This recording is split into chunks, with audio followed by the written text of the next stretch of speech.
So my next question comes from Rory, and Rory asks, how do I build a private practice and help my community at the same time? And I left out a word actually.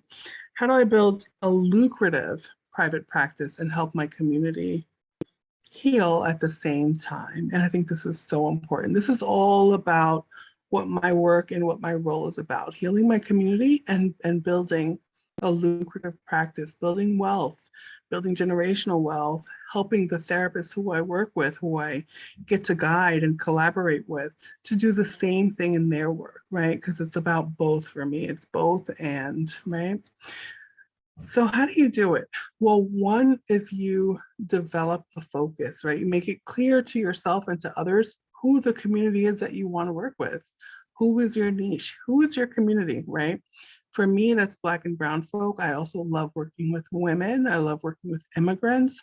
I love working with people who are othered in specific ways. I also love working with the LGBTQIA plus population. So these are all my folks, right? These are my othered and these are my folks. These are the people who I love to help. Think about that for you. Who do you love to help? Be really specific.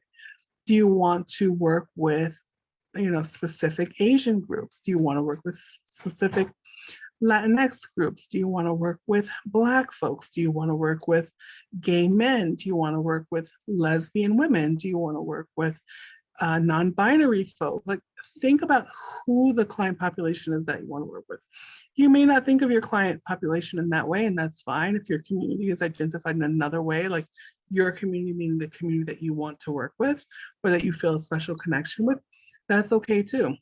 Think about what that is, right? Is it women struggling with anxiety? Is it men dealing with or masking depression?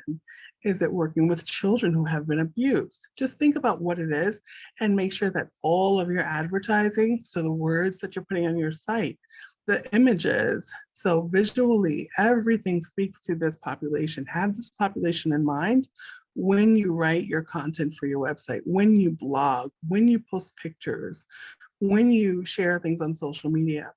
Always have your client population in mind, and that's how you can help your community. How do you make it lucrative? Well, there's lots of ways to do that. First is making sure that you have an adequate client base.